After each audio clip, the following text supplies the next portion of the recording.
I think we've seen a correction, definitely 10% in a lot of areas, some 15. I'm expecting it to correct probably even further.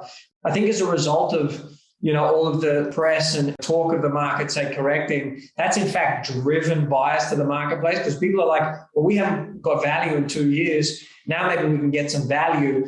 The linchpin to that is if you don't price correctly as a seller and as an agent, you're not going to see the benefit of that activity. So, you've got to be really, really careful about where you present the home from a guide perspective and where you tell the owner it's going to land. You're listening to Elevate, the official podcast of Elite Agent for real estate industry sales professionals, property managers and leaders. With thanks to our partner Connect Now, Elevate brings you the best tools, thinking and strategies to elevate your results. To get access to all of Elite Agent's premium resources, including a detailed episode guide for this podcast, visit joineliteagent.com. And for more information about how Connect Now can make moving easier on your clients, visit connectnow.com.au. Here is your host, Samantha McLean. Hey everyone, Sam from Elite Agent here. Since launching the Rubinstein Group, or TRG as we affectionately know it, in January 2019, Gavin Rubinstein has pretty much become a household name.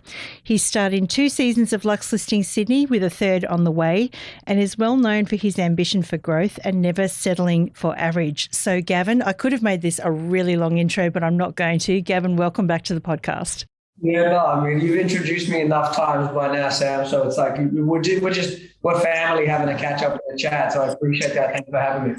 I know, it was almost like I wrote and rewrote my intro, like privileged to call him a friend and we go back for a long way and blah, blah, blah.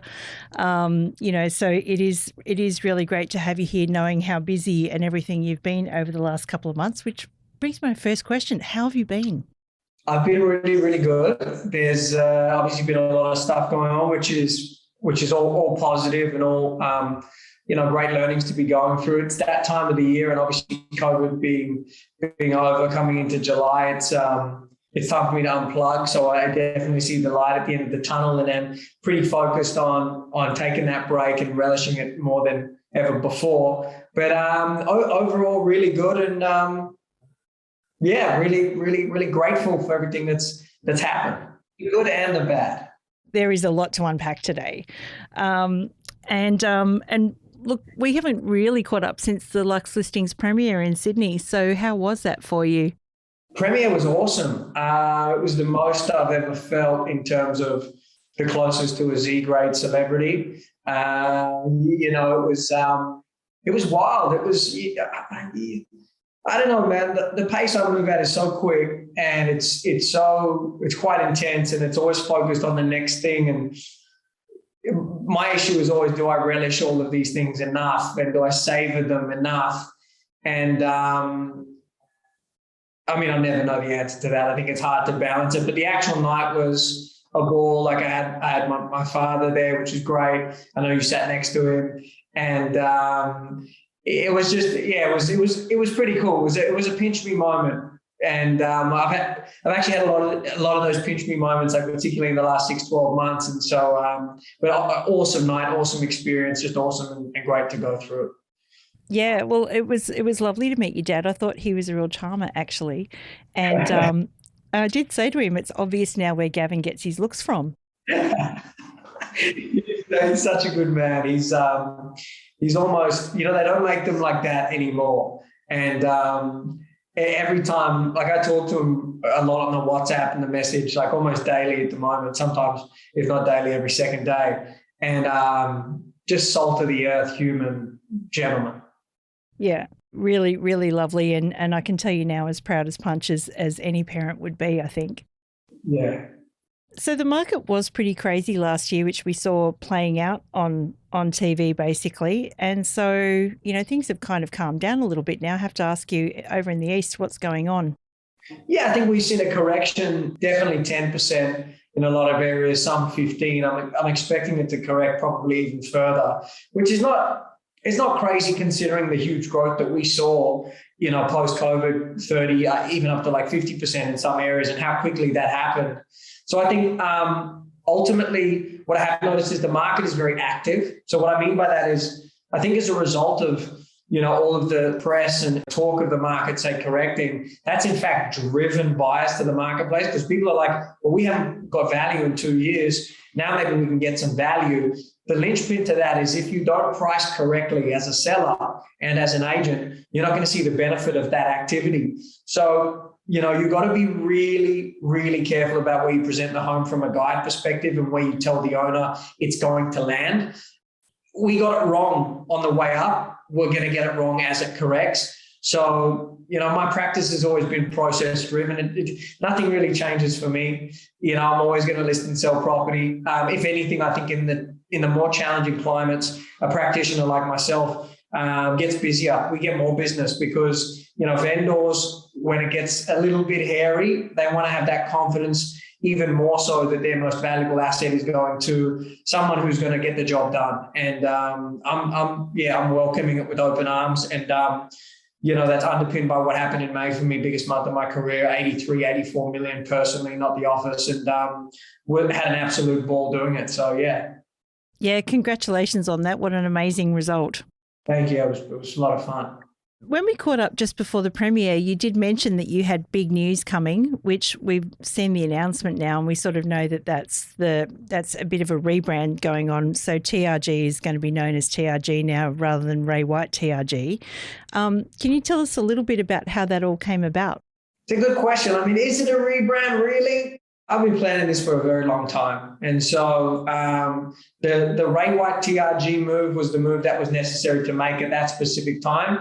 And now we're where I always wanted to be, which is, best way to describe it is unlimited creativity and opportunity in terms of growth, in terms of marketing. These are two areas that I'm passionate about. These are two areas that I've had the ability to excel in. These are two areas that excite me, and I'm very much looking forward to seeing that, what we do with it. I think we're in 2022. And the brand that I have created with the help of a couple of really good people and now being refined daily is it's nothing outside the box, like in terms of going to shock people. Oh, it's so innovative and, signboards in the shape of stars or anything like that. It's none of that.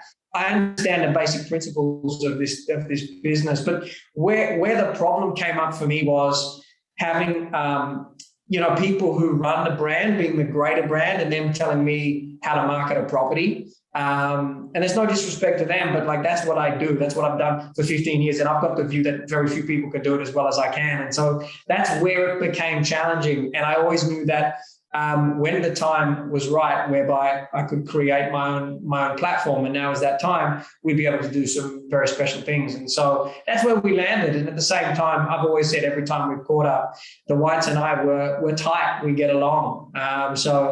There's definitely a tie there. There's a benefit to both sides in terms of having that tie remain intact. And I'm excited to just get to the next phase in the next chapter.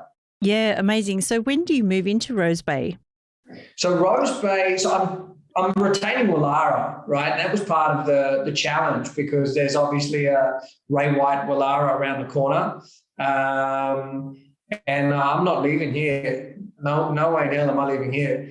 After what I invested in the last 3 years into not only the building here, but also understanding this market, getting to like this market. And I see huge opportunity in this market. So I'm not going to throw away those 3 years. And then obviously moving to Rose Bay, right, which will be HQ, but all under the same umbrella. It's not going to be TRG Rose Bay, TRG Woollahra. It's just one umbrella, TRG.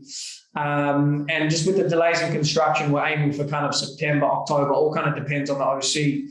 But I have got an agent who, specializes in Woollahra, Paddington, who's a great operator and who is also a good person, whose name we will announce at a later date.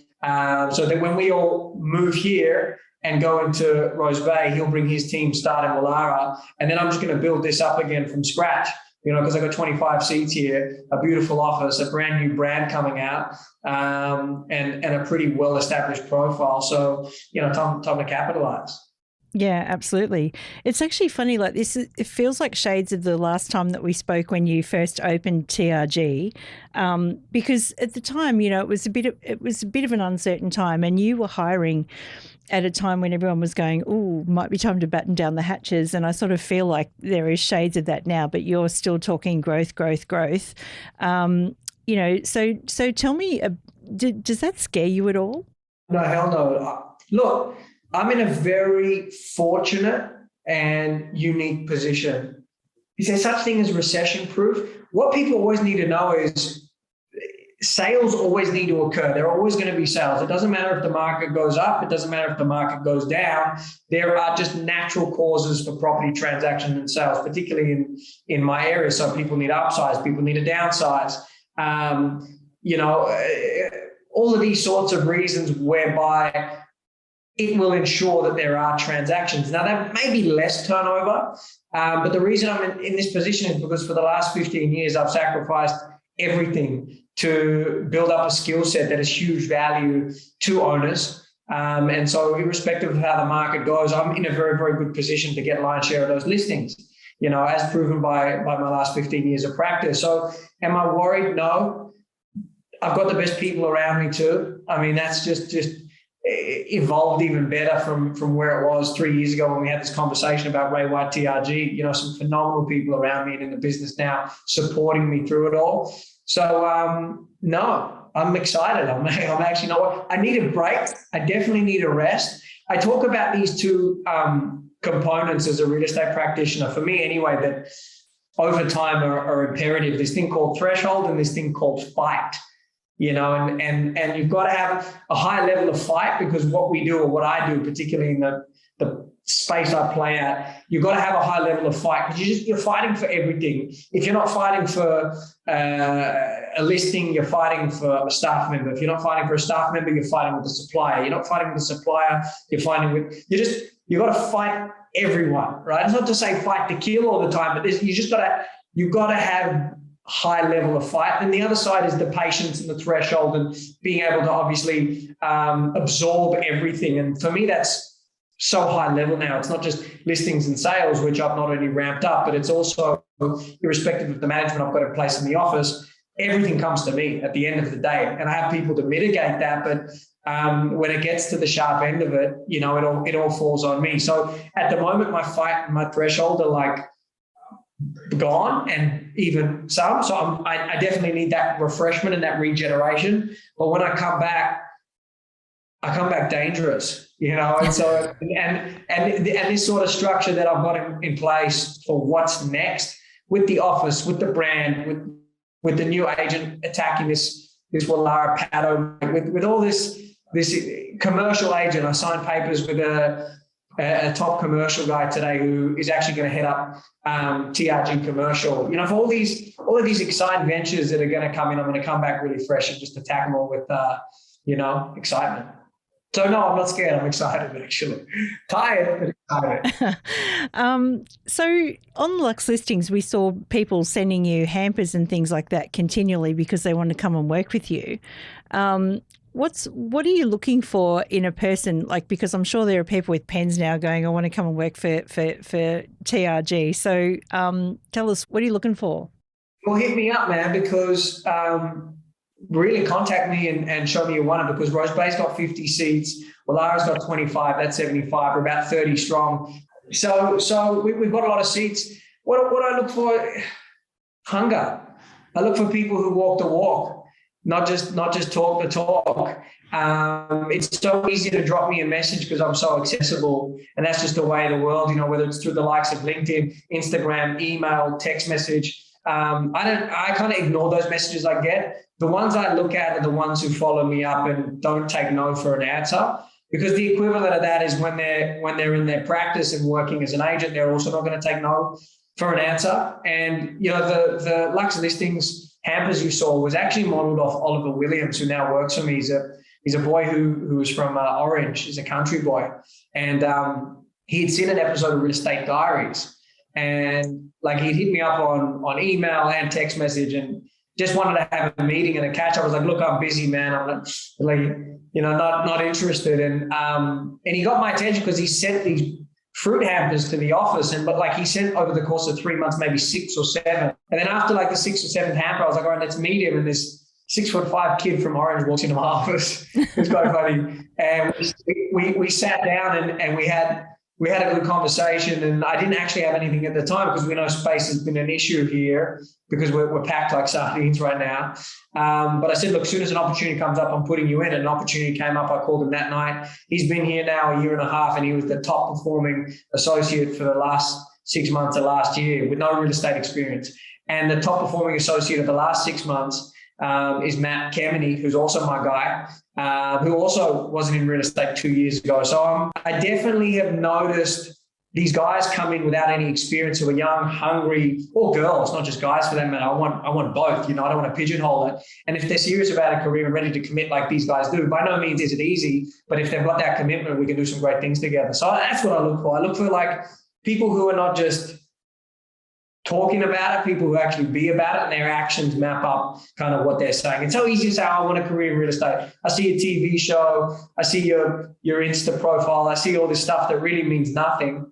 So that determines that they want to be a real estate agent versus they're going to really kind of show me that they want it through actions. Yeah, I guess, like I'm just thinking about what you just said about having a bit of fight in you. You really want to see that in people that you hire as well. I need to see the fight, man, because I don't know if it's something with the way of the world or you got to fight for what you want. I feel like I've always fought, but I feel like the real fighting started when I opened Ray White TRG. It just and it hasn't stopped since. And it's just level up. And it's when you're chasing really unique things or you're trying to get to unique levels, it's not supposed to be easy because everybody would be there. So you need to fight for that. And it's the same in real estate. You want a listing, it's competitive. You want to win a contract, you want to get a buyer in a tougher market, you gotta fight. So yeah. Speaking of unique, I keep hearing the phrase, I did, and it really stuck with me while I was watching the show, the phrase, it's a TRG property, and I think that's really caught on. And, for me, I wrote an article, actually, I think it's genius branding, because now people would be coming to you saying, do you think this is a TRG property? So can you just tell everyone what is a TRG property first of all, and how is it going for your brand in terms of attracting those types of properties? Your observation and attention to detail is phenomenal because, look, it's no secret. I did the show not to build a following on Instagram or have people asking me for selfies. I did that show to build business, period.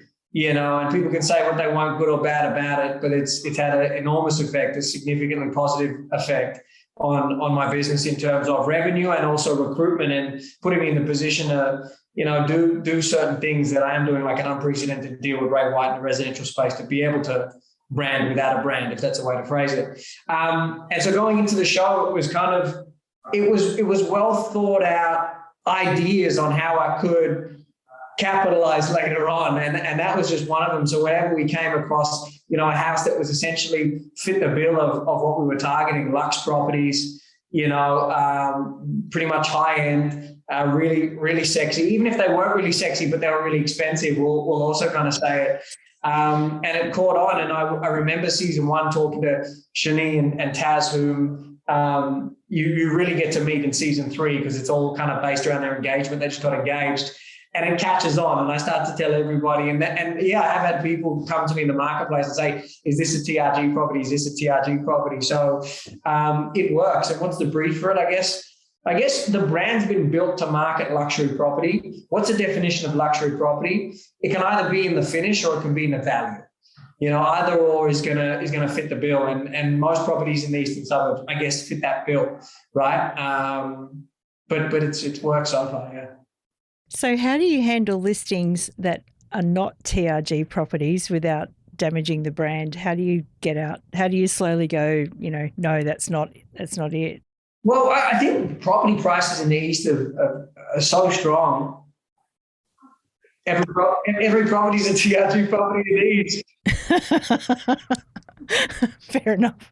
So it's kind of, it's there and it's vague enough. That's why you say, like, what's the definition of it? It's not a rectangle box that you can't play outside of, and that's for that reason, right? So when we come across really high-end real estate, we can leverage off of that, and when it doesn't fit that bill, it's not going to affect us either. And so, like I said, yeah, it's worked pretty well. Yeah. You and I have talked about some tricky topics over a period of time, and I'm going to bring one up now because there's just been a recent story about one of your team who's been stood down. And I remember, I remember when he came on board and stuff like that, and everyone was so excited. So it's got to be hard for you, losing one of your sort of OGs. Yeah, nothing surprises me anymore, Sam. It's I just wake up ready. I wake up ready to deal with anything, and I've got to make decisions based on not necessarily just what suits me or what suits the business and what suits the people and the culture, and protecting that is my top priority. It's like I'm not going to pollute that in any way, shape, or form.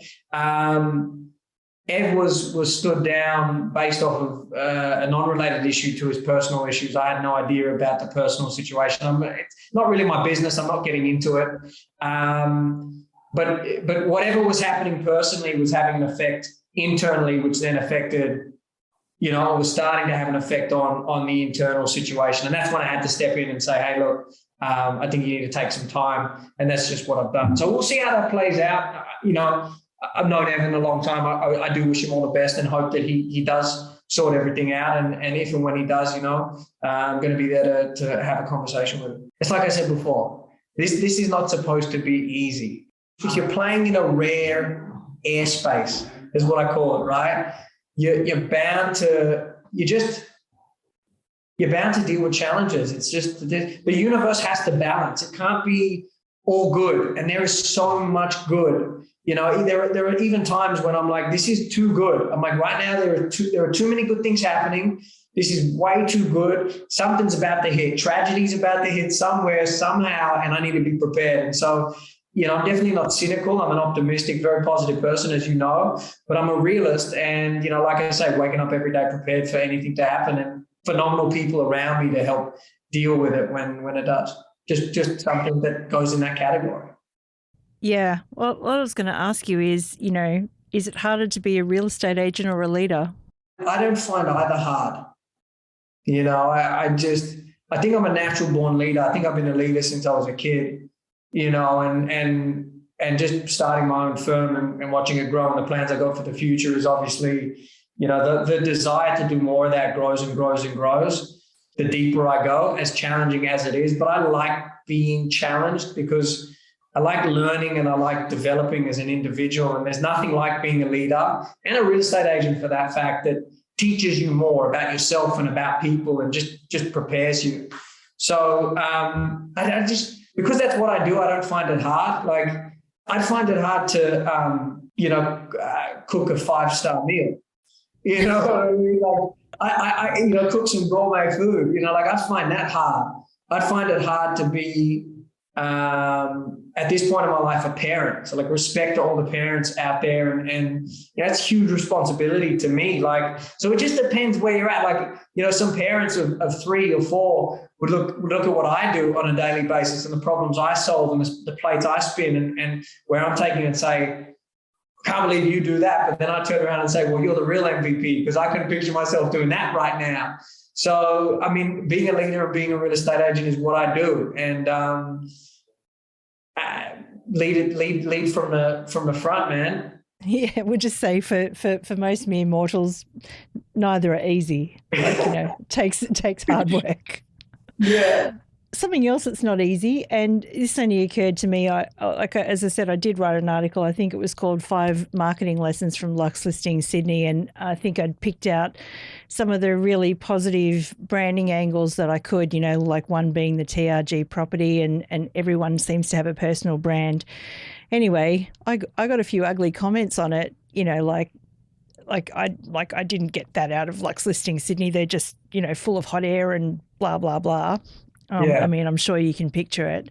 Oh, yeah. You should see the comments I get. You should see some of the stuff that comes my way. I was actually surprised. I expected a hell of a lot worse. So, look, that's not the invite for people to throw their shit at me because I never respond to it anyway. But you should see some of the stuff I get. Well, yeah, that's what I was thinking is, like if I got that, imagine what you get. How do you deal with it? Water off a duck's back for me, man. It's like your belief needs to be stronger than their doubt, and that's just nothing I've ever struggled with. Like I've just been a believer since day one, before anything, I just had a level of belief when I learned the business and got an understanding as an assistant that I was going to do some great things in the space. And that's not fake, that's authentic. And it's not an arrogant statement. It's just that I could tell it was coming naturally to me, and I could tell that it was something that, I was going to do. And you just got to block out the noise, and that's an art. And you've got to really, like, going back to what I said before, understand the universe needs to balance itself out. There's not going to, the positive comments I get, right, and the love and the daily inboxes, it's full on. And the key is like don't buy into the hype so much. You know what I mean? So don't get too high when everyone's telling you how great you are and all of this sort of stuff. And then just not going too low when people attack you, because they're going to attack you. So just remaining center and trying to master this art of like being the rock in the ocean when the waves come and crash, being that immovable force. And it's something I'm still mastering, but I'm getting very good at. I definitely have my days like when you can move me. There are some days you can move me and I lose it. But I've gotten a hell of a lot better at it, and it is just kind of understanding that. Yeah, I hear you. So I've got some questions from some of our readers or listeners. Like, let's sort of park the serious stuff and go for some fun stuff. What do you reckon? Sure, let's do it. All right. These aren't my questions, just so you know. No problem. I won't judge you. The first question is, how much money did you make from the Bonds commercial? Not enough. That commercial got some really good mileage, man. They should have paid me much more. It's another space that I'm new in, right? So it's like I've got a lot of people reaching out, hey, do this brand ambassador sort of stuff, and you do what you can, and you pick the ones that, like, I found that Bonds thing fun, and it was also a profile building exercise, right? Because like, how many real estate agents do that? And it was real estate related, and it positioned me as an expert in the field. And it was everything I do is always very well thought out from a marketing perspective, right? So, but yeah, the answer is not enough. I thought it was cute. I can say that, can't I? Of course you can. Yeah.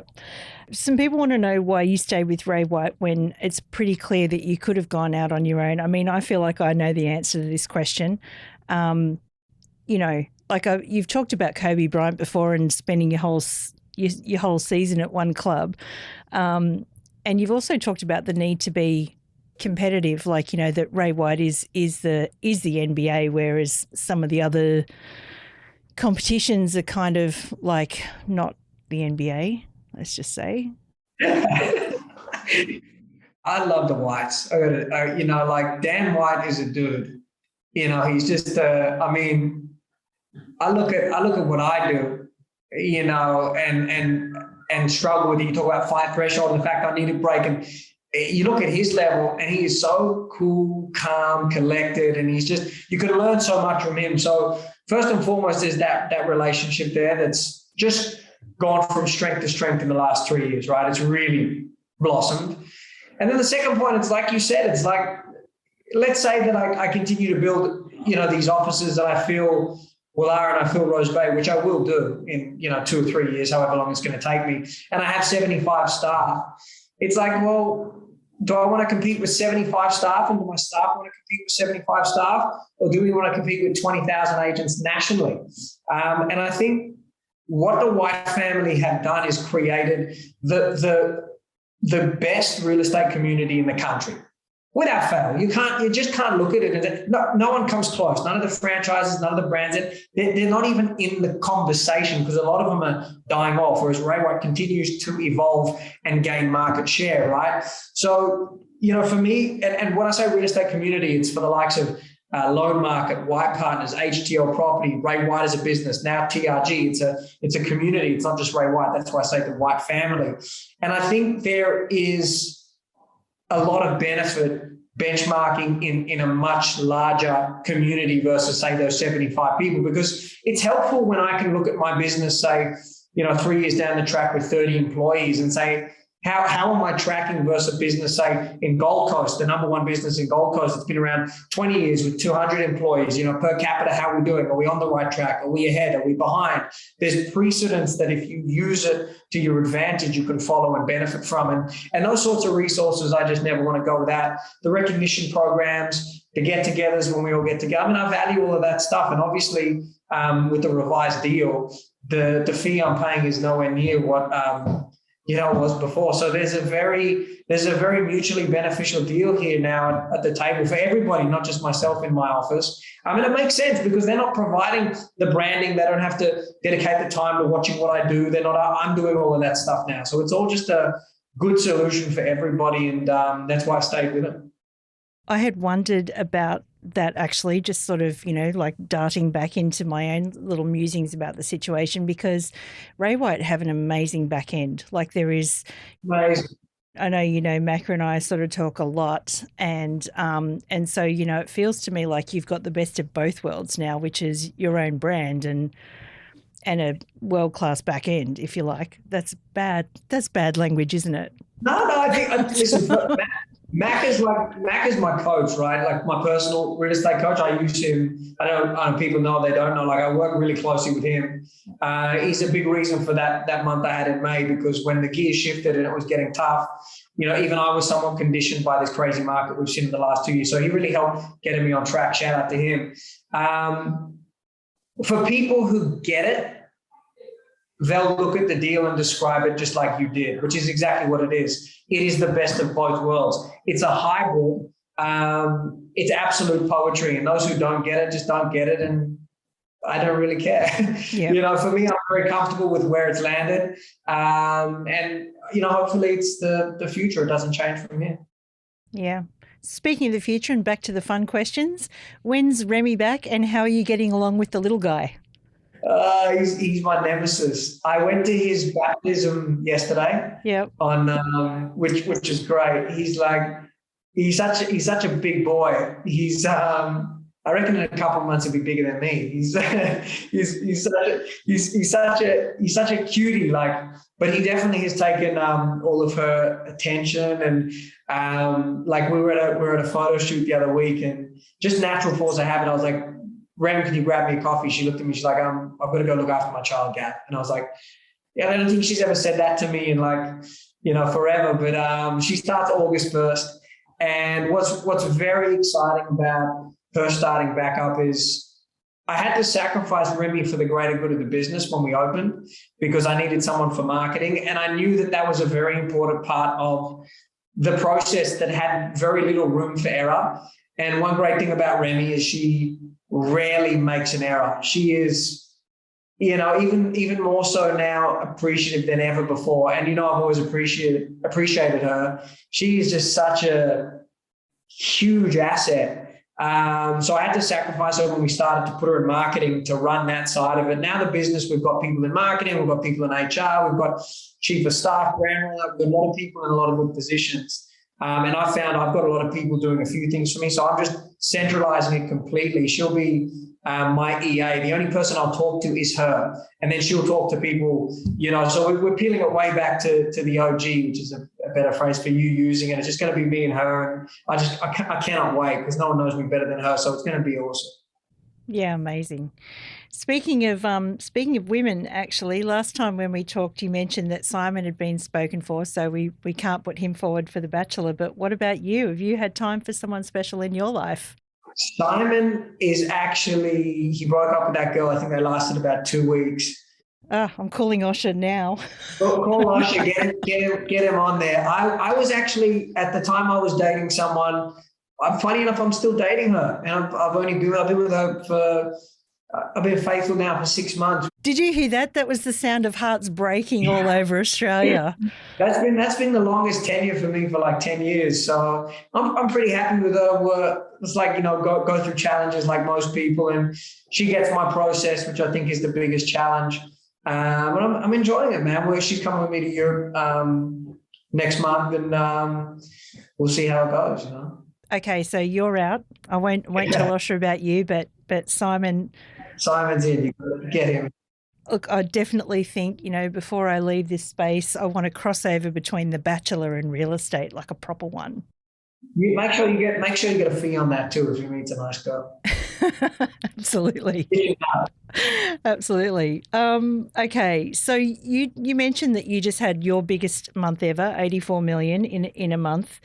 How do you balance leadership with listing? Because, that must be tricky because, like even we saw in Lux Listings with Kai, interesting scene where he wanted to go work with Monica. I mean, I'm sure that there was a bit of that was kind of staged, but I did like the way that he could say, you're beautiful in 30 languages or something.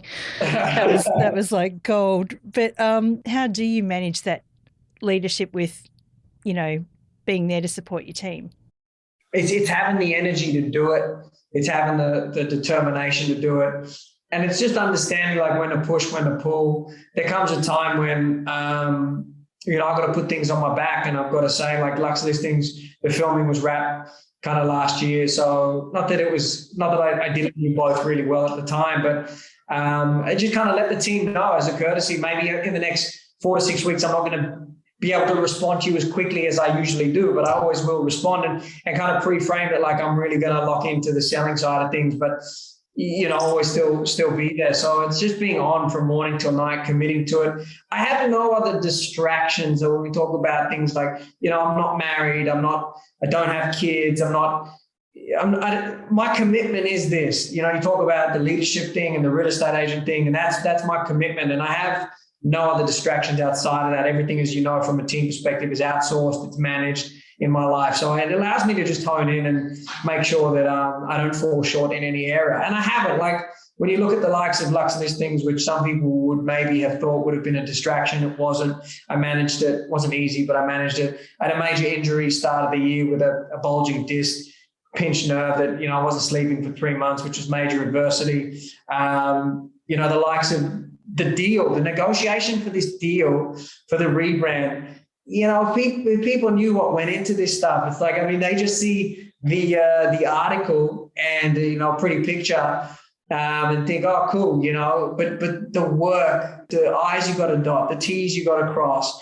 And so I'm just evolving and learning and just getting better and better and better. So, you just no room forever. I make a deal with myself. The deal with myself is I'm not going to let one area of my life suffer if I'm going to take on a commitment somewhere else. And then it's up to myself to honor that commitment. And I always do. And I think you know that too. So. Yeah, we definitely do. What we don't know, however, is it true that you have Fiji water in your fridge and Bollinger in your freezer? That's true. But I didn't write these questions. No. That is true. I've got an ambassador deal with Fiji, right? So you probably, on the podcast when I push it, we always drink it. So we'll put a link in the show notes for Fiji water. It's artesian water. It tastes better, man. I'm telling you, it's just on the planet. But why? But hang on a second. If there is Bollinger in the freezer, doesn't it just get frozen, or does Bollinger not freeze? Is this something that I have not known all my life? Well, no, I put it in the fridge. I don't know where the freezer comes from, but you could put it in it could potentially pop in the freezer. I'll be careful with that. I'll keep it in the fridge. Yeah, I would too. I wouldn't be risking good champagne on my freezer. Keep the volley in the fridge. Keep the volley in the fridge. Absolutely. Second last question. Season 3 of Lux Listings. Can you give us any hints of what might be coming? It's unreal. Like I watched it last week. And for me anyway, it was by far the best, like in terms of deals, action, storyline, cinematography, houses. Like Simon and Monica, interacted at a house with a bowling alley on the rooftop. For me, it's like you really see, I feel like it's the most in-depth look to what I do on a daily basis because it really covers off on me listing and selling the most out of all 3 series, which is what I love. It covers recruitment. It covers me training agents. So agents get an idea of kind of the complexity of the practice. And then it also shows the whole process with me, acquiring the site at Rose Bay, how I did it. So you've kind of got a little bit of everything there going into it. It's I'm excited for it. It's a cool series. Yeah, well, I can't wait to see what's in store for season 3. And I just want to say thank you very much for taking the time out to chat to us about all of these things. You're always super generous with your time and your knowledge, and we love having you as a friend of Elite Agent. If there was one piece of advice or one thing that you'd like to leave everyone with today, what would it be? I heard a quote the other day that I loved, and I know it's a little bit cliche, but I'm going to leave you on it. It was like, whenever I hear a good quote that I find inspirational, I've got like a drafts list on my phone. And so if I open up an email, and if I'm ever feeling like I need a bit of a kick or a bit of a lift or a pick me up, I'll go and I've got pages and pages of all these quotes. The quote was, the top of one mountain is the bottom of the next, keep climbing. And that's just a metaphor for my life, man. I think it's progression based. I've always told you, you've always known since the beginning, I haven't changed that fiber. And it's like, what's next? You do something great, you achieve something great, and you got to go to the next thing. And so never get too, like I said before, too high or too low. Just do it well. And if you don't do it well, learn and hit the next, baby, hit the next. Yeah, well, it's absolutely been a privilege, really, from my point of view, to watch all of this. And I'm so glad I can say I knew him when. Yeah, thank you very much. I appreciate that. But with what's going to happen next is the next 10 years is going to be right. It's all been prepped for that. So I'm very humbled that you do say that. You're going to enjoy the next 10 years. Absolutely. I'm sure I will. Gavin Rubinstein, thank you so much. Thank you for your interest. Love Elite Agent. Thanks, guys. All the best. We hope you enjoyed this episode of the Elevate podcast, with thanks to connectnow.com.au. Don't forget to get access to all of Elite Agent's premium resources, including a detailed episode guide for this podcast. Visit joineliteagent.com.